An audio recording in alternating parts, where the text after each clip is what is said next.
pleasure, Reba. I'm so glad to be here. I'm so glad to have you. And tell me a little bit about what's going on in your life. Well, I am preparing to make a big and daring step of my own. I'm about to launch a podcast in the beginning Wow. of June, which is a podcast called Trust Your Sacred Feminine Flow, conversations about money, transformation, and feminine sovereignty. Wow. So, Beautiful. yes, as I have been in production for that, it's been a dream for almost a year now to do it. But as I'm preparing to do my first interviews and have the launch within my sights, I can feel the anxiety building of putting my voice out there more fully and letting people see me in my both in my power and in my passion for the feminine. So that's what's going on. Yes, isn't it interesting how these experiences are really such gifts because we think we were talking a little bit about parenting, about how one might approach parenting as if, I got this, I'm going to be great at it. And then, of course, the experience of it, there's just so many lessons that are so in our faces and ask us to grow in ways that we don't expect. And of course, we're finding that when we step out, the stepping out really throws up all the pieces that need to be resolved right in our faces. Mm-hmm. So I hear you loud and clear because I experience it too. But it's such a gift because, well, how is it going for you? Before I say what it's like for me, how's that feeling for you? What shape is that taking for you? Well, it's interesting. I can feel, even as I'm sitting here, just some tension physically in my body. Yeah. And funnily enough, as I was working with my mentor around the technical piece, she was having trouble hearing me, like literally hearing me. And she kept saying, I've never had this trouble before. And I realized that it was this place of not fully wanting to be heard that was manifesting in these technological issues where she couldn't hear me. She could hear the person on the other end, but she couldn't hear me. That's so fascinating. So a lot of it's just the physical tension that feels challenging. So what did you do with that? What did I do with that? Well, some of it is I keep going and taking the next step. As you know, we're both participating in the telesummit that's coming up next week. And I, in preparation for that recording, had to go through some of the emotions of fear and just kind of feeling bound up before I could do that. And just taking each step has been helpful in dealing with it as it comes up. And since you're I'm getting more and more fascinated by this interest that I see around me of the divine feminine, the sacred feminine, and actually you're going to feature me on in your Facebook group, and you asked me these questions that really got me stimulated about the subject and thinking about it in those terms, which I have to say that's not my training or how I usually do, but I totally relate. And I'm very schooled in the masculine way of push, push, push. And part of what we have to do is push through the fears. But how do we do that in a feminine way versus in that masculine way? Well, that's a wonderful question. And for me, the experience has been learning about how to hang out on the edge of the fear and tolerate it, to take the step forward, and then pulling back either into myself or with getting support to the place of resource. So in my experience, a feminine approach is more about keeping the ground underneath you and your body present as you're moving forward. And the strong emotions of the fear come up. You dance with those, you hang with those, you let them move through because it's really just energy. And then you take the next step and you take the next step. So this is interesting because you view it as sort of like waves of energy. So do you feel it like almost like physical, like butterflies and your stomach goes, all that really fun stuff? Your voice goes like this. I always like it when you have to talk and suddenly your voice sounds like that. Yes. No. So yeah, it's funny because when you say, well, sometimes I retreat, you mentioned sometimes I retreat. What is that like for you? Is that just a question of sitting and feeling, or do you go through a kind of a process when you retreat? Or because you can get an image from retreat. Does that mean licking your wounds? Does that mean, what does that mean? Well, for me, it means, I would say, collecting myself. And sometimes, we all have different ways of learning, of being. And for me, I am a very kinesthetic and emotional person. So I have strong and deep emotions, and I do experience them like energy. So for me, sometimes I just need to go and maybe just let a shudder, tremble, move through my body, and then collect myself. Just like I know you have a young daughter, and I'm sure there are times when she has that emotional storm that passes through and then needs to recompose herself. And so for me, for good or for bad, it's not that different than that.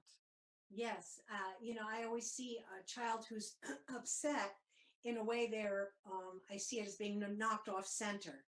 Mm-hmm. And then giving them what they need, whether it's food or comforting, it puts them back onto center. And that's very reminiscent of your word, I collect myself. Yes. And it is, in my experience, it is about, it's about the nervous system. It's about regulating our nervous systems and getting, when we're in that hyper emotional state, we get dysregulated. And then as we learn to self-soothe and calm, it's like re-regulating and centering or collecting ourselves. Wow. If only I could do that, I think my life would be a lot easier. Amen. Yeah. Because my process is not like that. First of all, no, I think what's good about your process, it's very practical, and it's very, you need to know what you need is a strong center, because in order to return to it, you need to know that strong center. So that's a foundational piece that not everybody has. Yeah. I mean, everybody has a center, but they don't always know it. Right. Well, and the thing is, Reba, is I have been doing personal growth work for decades. So I didn't start here 20 years ago. And you and I talked about parenting, and frankly, learning through parenting has been like the advanced course of how to do that for myself, how to be that kind of resource for my daughter. That's fascinating. That's fascinating. Is that something you can teach people? Yes. You mean how to center, like, because you seem to have this connection to, like, I'll just, I'll let the shutters pass through, and I'll let this, I'll do these things, and this energy will move, and I'm good again. I'm good to go. Yes.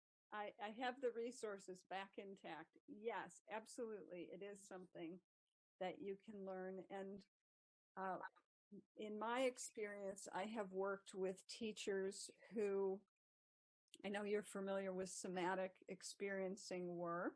But I Um, just got to know it a little bit. Yeah. yeah, so that is one body of work that has been useful. Um, and I just have had teachers who have been based in the body and the physiology. Fascinating. And it's been both, I would say, part of my opening to the feminine, because the feminine is much more of an embodied approach or practice than the masculine tends to be more mental, or reason or logic. So the teachers that I've worked with have supported me in that. That's so interesting. Now, I don't want this whole this session is actually for you. I know I'm acting like I'm the student here, but I want to have you back. I want to do a month of sessions all about the divine feminine, because it's so interesting. And I think so many of us are, we're doing our own work here. We're entrepreneurs, and we're bumping into the work habits that were conditioned within a patriarchal system. And we're not only wanting to put our work out, but we're wanting to find a new way of delivering it, a new vehicle that's not so masculine. So I want to have you back to really explore this further, and I hope you'll agree to that, because it would be an honor to have you back. Absolutely. Okay, but for today, what I want to do is offer my help. I come from different modalities than you, and what can I help you with today? Well, here's the thing. Whenever I read your writing, and in particular, I was so struck by the piece you wrote about the passage in the desert, the Passover piece that you wrote. That really, it touched me deeply. And there's something that I'm aware of, or just became aware of, about like possibly needing to get bigger in the sense of, holding a different frame than the people around me, or that I've been closest to, or than my teachers. And it seems related to that article that you wrote. So any wisdom, insights, perspective that you can tell me more about which piece of it connected to, that kind of almost a fear you're expressing of getting bigger than your teachers, perhaps. Yes. So what I took away from that article was the idea that the Israelites were moving through the desert for so long because the generation that was limited in its perspective had to die off, or had to be, in a different state, so that those who could step up Right. were coming of age at that point. And so as someone who's doing that, I feel like both parts at the same time. Right. What's so fascinating is about what happened is what they took 40 years and what they had to die off in order to recreate a new generation of leaders. Our generation of women is doing that within our lifetimes. Yes. Yeah. So it's a rebirth. We're experiencing our own rebirth. Yes. And I'm there with you, because I was such an enslaved person. I was such a, trapped, limiting beliefs. And I am insisting upon being reborn as someone with limitless possibilities. And that's what you're saying. Yes. As well. Yes. And I'm in the midst of, a nearly 30-year relationship, marriage, partnership. And when you start out from an enslaved perspective and you're having to, and you're rebirthing, it's, I haven't left the marriage. I'm committed to it. I love my partner, but it shakes things up. And big time. Yes. So all of that. Well, we have 5 minutes, so that's great. 5 minutes. I know you can do it. I know you can. See if I'm really a good coach. No, I just well, I don't need the answer. I just I know. love and value your insight and wisdom. Yeah. Well, for me, a lot of the way that I work is I don't do it physically like the way you expressed about energy. What happens for me is I insist upon I want to claim my birthright, which is what you're doing now. I claim it. But what happens when I do that is that brings up all the other parts that say, hell no, that's not going to happen. You're not going to do that. So for me, I actually need to go back and look at them, those pieces. So I do it in, I guess, in a very psychologically oriented way, because I need to talk to those pieces. Yeah. Do you do any work like that? Yes. Yes. Okay. I do. I do. Okay, so I want you to actually close your eyes for a second. Take a couple of really deep breaths and relax. And I want you to look at that part of you that is the part that would object to this stepping out that you want to do, that you're doing. Which is the part that's telling you, what are they telling you? Ask them, what is their message? What are they telling you? Who are they? What do they look like? How do you picture them? What is that part of you that's saying, no, you can't do this. This is not the plan. I object. So the part that's coming to my awareness now is actually a very young part of me. Almost, I would say, like kindergarten age. And there's something about that, like, step towards, I'm going to say, independence that I equate with like being all alone. Or if I do this, I'm going to be by myself. Something very scary is going to happen. Right. I'm gonna lose people, or I'm gonna lose everyone that matters. I'm gonna be alone. Yeah. Well, that's enormous. Yeah, it is.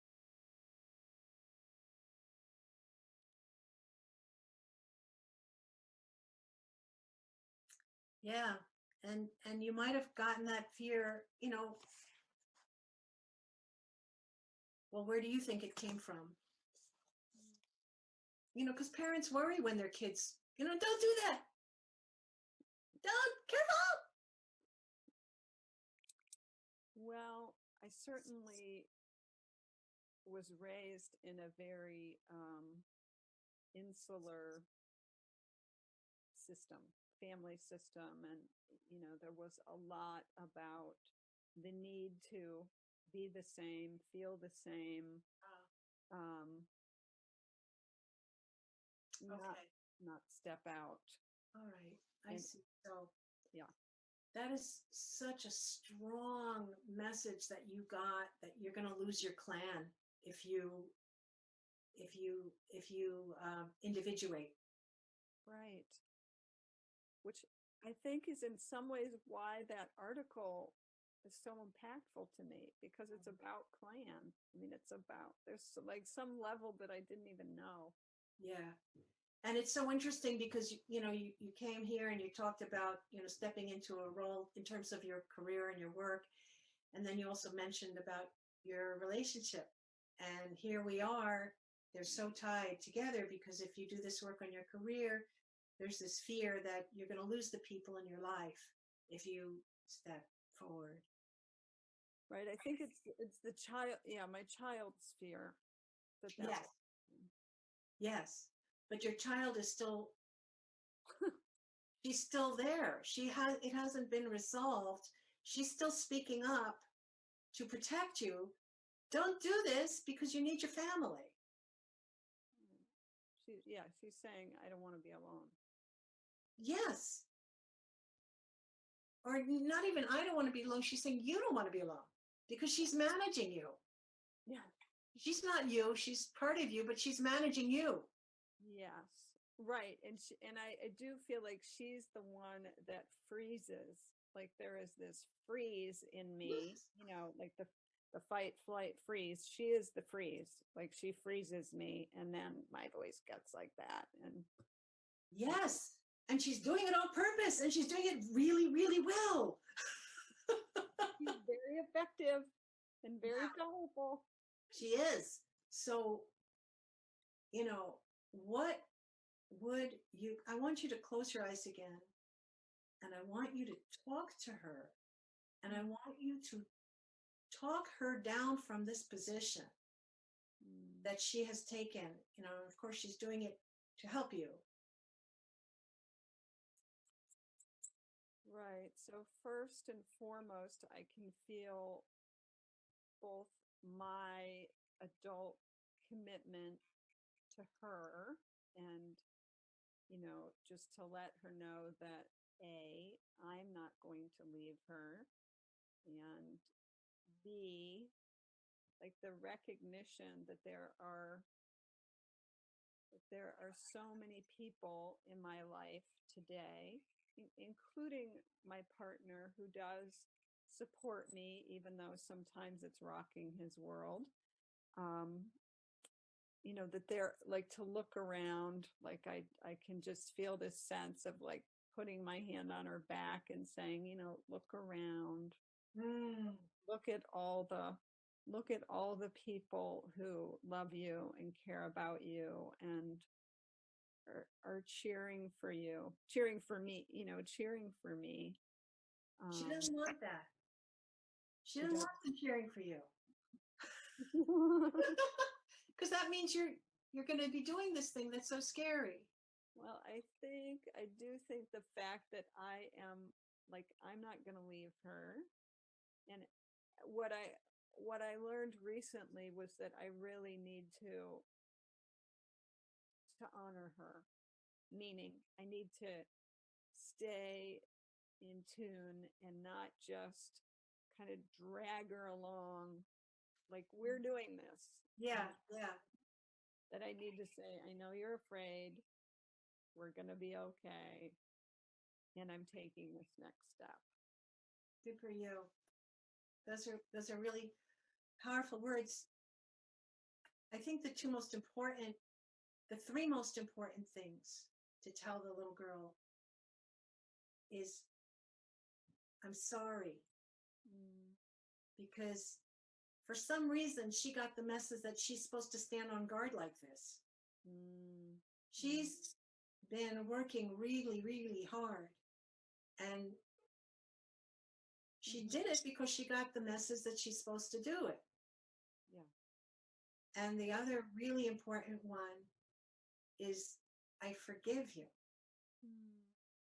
Because she's held up your life for years and years. But you forgive her because you know why she did it. Yeah. You don't hold it against her. And the third one, I think, for real integration is, I love you. Because, we have to love these, even these parts of ourselves that are, like, you just tricked me up for the past, helped me not get to my goals for the past 30 years, you have to embrace, because love is the ultimate transformational power.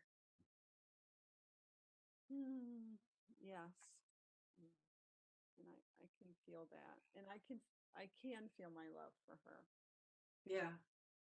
I know I can see in the way that you talk to her, the way you talk about her, that there is a lot of love, and, it's a good relationship. It's just finding and I'm honestly, I'm working with this myself, because I have a little part that lives inside me for the longest time that thought I was not supposed to achieve success. It was her job to make sure that I didn't succeed. I mean, really. And it's like, I'm trying to find another job for her. Like go play, go, get off duty. Don't do this anymore. Right. And so somehow the success was threatening to her, or it believed it was a threat. No, it wasn't threatening. Well, it just thought that I would be more loved if I wasn't successful. Yeah. That this was the way it was supposed to be. This was the right way that it was supposed to turn out. Right. Yeah. So again, it's like the relational piece, the valuing of the relational over kind of your need or your. Yes. Absolutely. This will please my family. Yeah.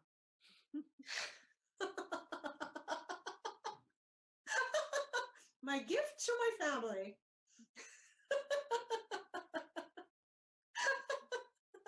Wow. Sounds familiar. Yes. Yeah. Thank you. Yeah. Yes, thank you. It's like we really are on parallel paths. It's very interesting. I would say so. Yeah.